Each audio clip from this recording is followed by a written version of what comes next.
Halo adik-adik, bersama saya KMF. Nah, sekarang kita belajar cermin dan lensa ya. Untuk cermin dan lensa, ini yang harus kalian ketahui. Yang pertama kali itu adalah mengenai sifat-sifat cermin dan lensanya terlebih dahulu. Jadi, caranya supaya lebih gampang kalian mengingatnya.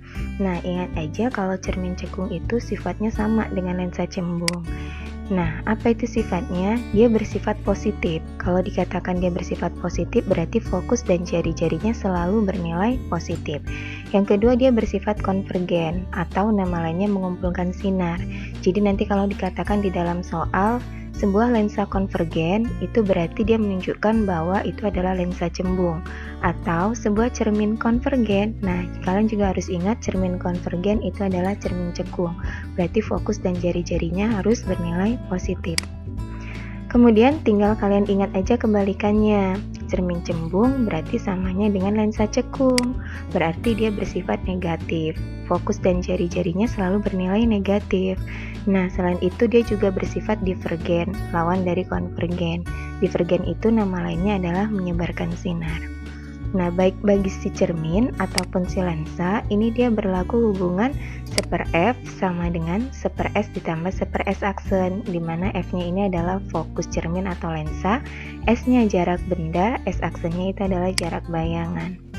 Untuk F-nya sendiri, itu nilainya selalu sama dengan setengah R atau setengah dari jari-jari. Kalau kalian mau mencari perbesaran, ini bisa kalian cari dengan cara harga mutlak dari S aksen per S. Bisa juga pakai H aksen per H, di mana H aksen ini adalah tinggi bayangan, H itu adalah tinggi benda.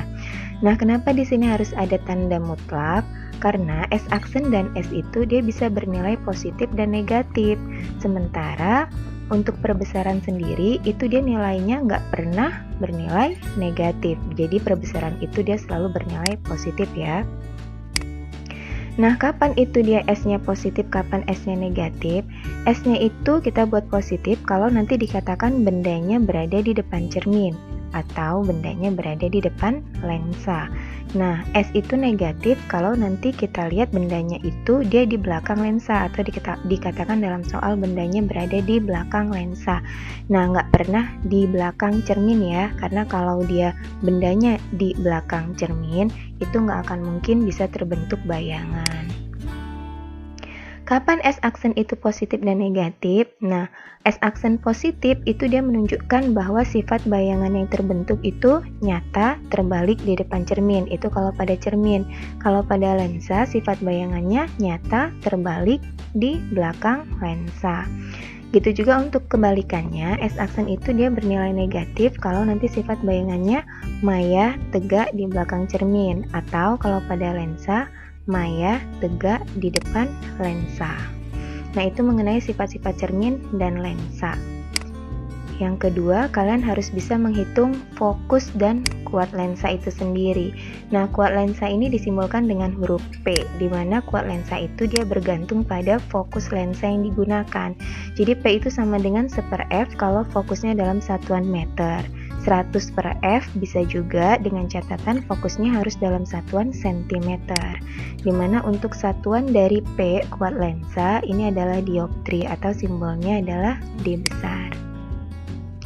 Nah, lensa itu sendiri sebenarnya terbagi menjadi dua jenis ya. Ada yang namanya lensa tipis dan ada yang namanya lensa tebal. Nah, sekarang kita bahas satu-satu dulu. Yang pertama untuk lensa tipis.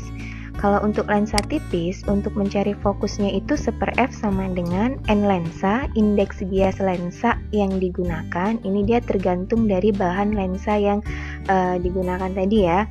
Nah, dibagi dengan N medium, indeks bias medium, di mana si lensa itu berada. Apakah dia berada di udara ataukah di air gitu.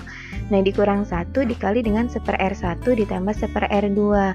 Nah, kok ada 2 R-nya Kak? Iya, karena pada lensa itu dia terdiri dari 2 permukaan. Jadi, dia mempunyai 2 jari-jari. Beda kalau misalkan pada cermin. Kalau cermin dia hanya mempunyai 1 permukaan aja, maka jari-jarinya udah pasti dia cuma punya 1 gitu.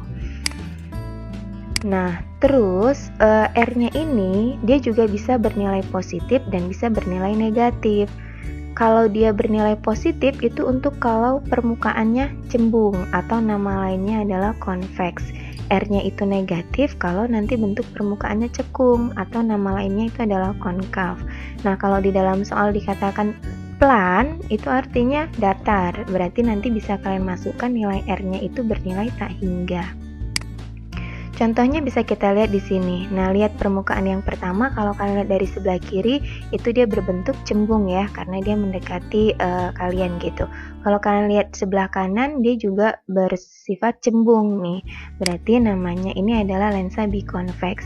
Jadi kalau kalian masukkan ke rumus ini, berarti karena dia cembung, R1-nya, maka dia bernilai positif. Yang kedua, dia juga bernilai positif, karena dia juga cembung gitu. Untuk contoh yang kedua, ini lensa plan konveks. Plan, ingat tadi plan itu datar, berarti R1-nya ini bisa kalian buat tak hingga, R2-nya ini cembung.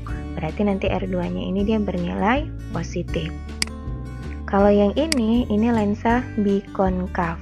Karena untuk yang lihat sebelah kirinya, ini kita lihat dia berbentuk cekung atau konkav. Maka nanti R1-nya harus kalian buat negatif, R2-nya di sini juga udah pasti dia bernilai negatif. Masukin kemari ya. Terus ini dia bentuk lensa plan konkav. Kalau plan itu tadi dia datar, berarti nanti bisa kalian masukkan R1-nya di sini tak hingga, sementara untuk R2-nya karena dia konkav atau cekung, maka R2-nya di sini dia bernilai negatif. Gitu juga untuk yang ini, lensa konveks konkav. Berarti untuk R1-nya nanti dia bernilai positif, R2-nya bernilai negatif. Kalau yang ini namanya lensa konkav konveks. Berarti nanti R1-nya karena dia konkav cekung, dia bernilai negatif. Yang keduanya karena dia cembung, dia bernilai positif. Nah, itu untuk lensa tipis. Sekarang kita bahas untuk lensa tebal. Nah, bedanya dengan lensa tipis, kalau pada lensa tebal dia mempunyai ketebalan. Jadi antara dua permukaan yang pertama dengan yang kedua, ini dia diperhitungkan jaraknya. Sementara kalau lensa tipis tadi karena dia dianggap sangat tipis, jadi seolah-olah jaraknya itu diabaikan ya. Nah, pada lensa tebal ini kita tinjau dari masing-masing permukaan. Jadi yang di sebelah kiri ini kita anggap sebagai permukaan yang pertama, yang di sebelah kanan ini kita anggap sebagai permukaan yang kedua. Jadi kalau misalkan nanti di sini ada benda, bendanya itu dia mempunyai jarak terhadap permukaan yang pertama, ini kita simbolkan dengan S1. Bendanya itu dia berada di mana mediumnya? Contohnya dia berada di udara. Maka indeks bias mediumnya di sini kita buat indeks bias udara. Jangan lupa N udara selalu bernilai 1. Nah, nanti akan diperoleh bayangan, kita simbolkan namanya S1 aksen. Kita misalkan letaknya di sini ya. Maka jarak bayangan ke permukaan pertama itu kita simbolkan dengan S1 aksen. Nah, di sini bayangan dari permukaan yang pertama ini akan menjadi benda bagi permukaan yang kedua. Sehingga jarak dari si bendanya tadi terhadap si permukaan yang kedua ini kita simbolkan dengan S2. Dan dia akan menghasilkan bayangan yang kedua, kita simbolkan dengan S2 aksen. Jaraknya dari si bayangan ke permukaan yang kedua ini kita simbolkan dengan S2 aksen tadi ya. Dari sini sampai kemari. Nah, jadi kalau kalian lihat tebal lensa dari sini ujung permukaan satu ke ujung permukaan yang kedua, ini kita simbolkan dengan huruf D. Nilainya itu sama dengan S1 aksen ditambah dengan S2 gitu. Nah, untuk permukaan pertama, ini kita bisa gunakan rumus N medium dibagi S1. Cara mengingatnya, ingat aja jarak bendanya ini kan berada di medium. Berarti pasangannya kalau S1 itu adalah medium. Sementara S1 aksen itu dia berada di lensa. Berarti N lensa dibagi dengan S1 aksen gitu.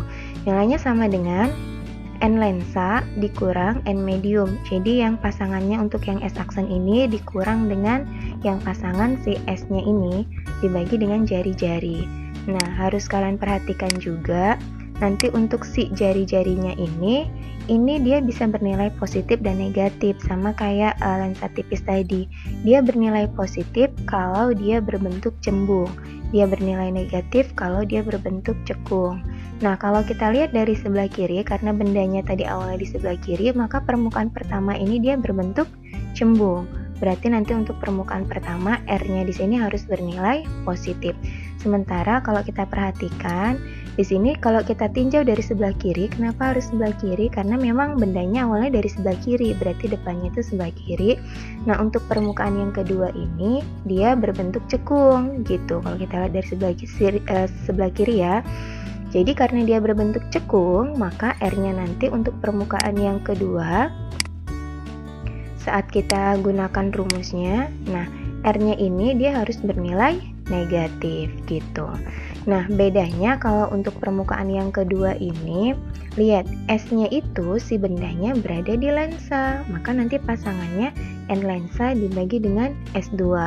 Ditambah dengan, nah S2 aksennya di mana? S2 aksennya itu berada di medium, maka pasangannya N medium dibagi dengan S2 aksen sama dengan, nah indeks bias pasangan si S aksennya ini dikurang dengan indeks bias pasangannya si bendanya ini dibagi dengan R. Jangan lupa tadi untuk permukaan kedua R-nya dia bernilai negatif karena dia kalau kita lihat dari sebelah kiri dia berbentuk cekung. Nah, mungkin itu yang bisa kakak kasih tahu mengenai cermin dan lensa. Semoga video ini bisa bermanfaat buat kalian dan jangan lupa untuk kasih komentarnya di bawah, mana tahu ada materi yang kalian butuhkan. Jadi, nah tetap semangat untuk belajar fisika. Oke? Dadah.